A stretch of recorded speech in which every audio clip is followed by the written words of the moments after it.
नमस्कार, जनसत्ता में आपका स्वागत है। मैं हूं उपेंद्र कुमार और आपके लिए लेकर आया हूं इस वक्त की ताजा और बड़ी खबरें।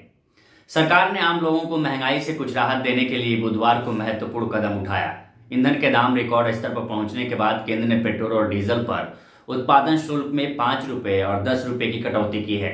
इसके साथ ही पेट्रोल की कीमत दिल्ली में मौजूदा 110 रुपये 4 पैसे प्रति लीटर से घटकर 103.97 रुपये प्रति लीटर हो गई है, जबकि डीजल की कीमत 98 रुपये 42 पैसे प्रति लीटर से घटकर 86 रुपये 67 पैसे प्रति लीटर हो गई है। वित्त मंत्रालय ने एक बयान में कहा कि भारत सरकार ने पेट्रोल और डीजल पर केंद्रीय उत्पादन शुल्क में क्रमशः 5 रुपये और 10 रुपये की कमी करने का एक महत्वपूर्ण फैसला किया है। इससे पेट्रोल और डीजल की कीमतों में कमी आएगी। बयान में कहा गया है कि उपभोक्ताओं को राहत देने के लिए राज्यों से पेट्रोल और डीजल पर वैट कम करने का भी आग्रह किया जा रहा है। बता दें, ये उत्पादन शुल्क में की गई अब तक की सबसे बड़ी कमी है। उधर कांग्रेस ने केंद्र सरकार की ओर से पेट्रोल और डीजल पर उत्पादन शुल्क में कटौती किए जाने को हालिया उपचुनाव में भाजपा की हार के कारण उठाया गया कदम करार दिया और कहा कि पेट्रोलियम उत्पादों के दाम साल 2014 में यूपीए सरकार के समय की कीमत के बराबर होने चाहिए। पार्टी के मुख्य प्रवक्ता रणदीप सुरजेवाला ने ट्वीट किया कि टैक्स जीवी मोदी सरकार को सबक सिखाने के लिए देशवासियों को बधाई। प्रजातंत्र में वोट की चोट से भाजपा को सच का आईना दिखा दिया है।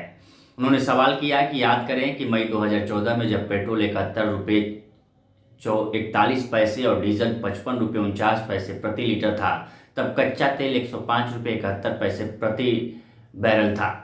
आज डॉलर बैरल था। कच्चा तेल $82 प्रति बैरल है। सुरजेवाला ने जोर देकर कहा कि कांग्रेस सरकार के समय पेट्रोल पर उत्पादन शुल्क 9 रुपये 48 पैसे प्रति लीटर और डीजल पर 3 रुपये 56 पैसे प्रति लीटर था। मोदी सरकार में पेट्रोल पर उत्पादन शुल्क 32 रुपये 90 पैसे प्रति लीटर है और 27 रुपये 90 पैसे प्रति लीटर है। इसी तरह डीजल पर उत्पादन शुल्क 31 रुपये 80 रुपये प्रति लीटर है और 21 रुपये 80 रुपये प्रति लीटर हुआ है। मोदी जी, जुमले नहीं चलेंगे, जो आपने बढ़ाया वो सारा घटाओ। उधर प्रधानमंत्री नरेंद्र मोदी ने टीकाकरण का दायरा बढ़ाने के लिए अभिनव तरीके अपनाने और दूसरी खुराक लेकर टीकाकरण अभियान को पूर्णता प्रदान करने के महत्व पर जोर दिया। 1 अरब वैक्सीन खुराक के मील के पत्थर को पार करने के बाद किसी भी ढिलाई के खिलाफ आगाह करते हुए मोदी ने कहा कि एक नया संकट आ सकता है। उन्होंने एक कहावत का हवाला देते हुए कहा कि किसी को भी बीमारी और दुश्मन को कम नहीं आंकना चाहिए और उनके खिलाफ अंत तक लड़ना चाहिए। उन्होंने कोविड वैक्सीन की दूसरी खुराक लेने पर भी समान रूप से ध्यान देने का आह्वान किया। साथ ही ये भी कहा कि जब भी संक्रमण के मामले कम होने लगते हैं तो लोगों में अनिवार्यता की भावना कम हो जाती है। मोदी ने टिप्पणी झारखंड, मणिपुर, नागालैंड, अरुणाचल प्रदेश, महाराष्ट्र, मेघालय और कम टीकाकरण वाले 40 से अधिक जिलों के जिलाधिकारियों के साथ बातचीत के दौरान की। उन्होंने कोविड टीकाकरण के बारे में अफवाहों और गलतफहमी के मुद्दे पर चर्चा करते हुए कहा कि जागरूकता ही इसका एकमात्र समाधान है और राज्य के अधिकारियों से इस संबंध में धार्मिक नेताओं से भी मदद लेनी चाहिए। उधर दिल्ली सरकार दिल्ली बाजार नाम से एक पोर्टल तैयार कर रही है, जिससे खान मार्केट और लाजपत नगर जैसे प्रसिद्ध बाजारों को व्यापक घरेलू और वैश्विक पहुंच मिलेगी। मुख्यमंत्री अरविंद केजरीवाल ने इस बाबत घोषणा करते हुए कहा कि इससे व्यापारियों और दुकानदारों को अपने उत्पादों का प्रदर्शन करने के लिए एक मंच उपलब्ध कराया जाएगा। केजरीवाल ने कहा कि इस पोर्टल के अगले साल अगस्त तक तैयार होने की उम्मीद है, जिसमें शहर की सभी प्रसिद्ध दुकानों और उनके उत्पादों को शामिल किया जाएगा। उन्होंने कहा कि व्यापारी, निर्माता, बाजार और दुकानें न केवल इस पोर्टल पर अपने उत्पादों को प्रदर्शित कर सकेंगी, बल्कि उन्हें शहर, देश और यहाँ तक कि विदेशों में भी बेच सकेंगी। मुख्यमंत्री ने कहा कि पोर्टल पर एक डिजिटल बाजार होगा, जहाँ लोग दुकानों पर जा सकते हैं, अपने पसंद के उत्पादों की पहचान कर सकते हैं और उन्हें खरीद सकते हैं। उधर समाजवादी पार्टी के अध्यक्ष अखिलेश यादव की अपील पर पार्टी कार्यकर्ताओं ने लखीमपुर खीरी जिले में भाजपा कार्यकर्ताओं को लेकर जा रही एक जीप की चपेट में आने से मारे गए किसानों की याद में पूरे राज्य में किसान स्मृति दिवस मनाया। सपा मुख्यालय द्वारा जारी बयान के अनुसार पार्टी प्रमुख ने इटावा में अपने पैतृक गांव सैफई में भी किसानों की याद में दीप प्रज्वलित किया। बयान में कहा गया है कि समाजवादी पार्टी के राष्ट्रीय अध्यक्ष अखिलेश यादव की अपील पर 3 नवंबर 2021 को पार्टी के हजारों कार्यकर्ताओं ने प्रत्येक जनपद में किसानों और नौजवानों के स्मरण में स्मृति दिवस मनाया।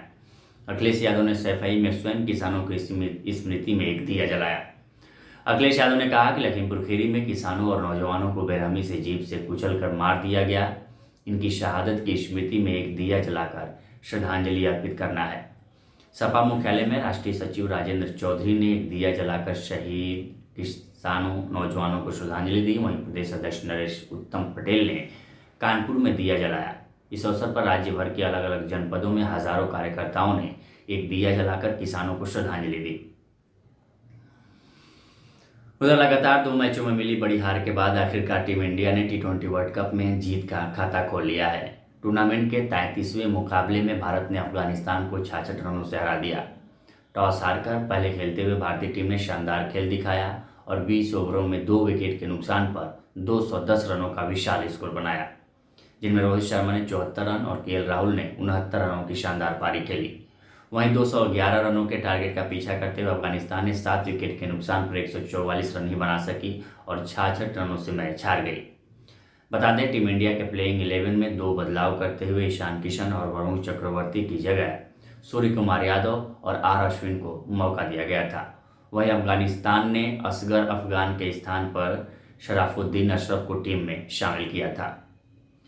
उधर भारत में कोरोना मरीजों की संख्या लगातार घट रही है। केंद्रीय स्वास्थ्य मंत्रालय के आंकड़ों के अनुसार भारत में बीते 24 घंटे में कोरोना के 11,903 नए केस सामने आए हैं।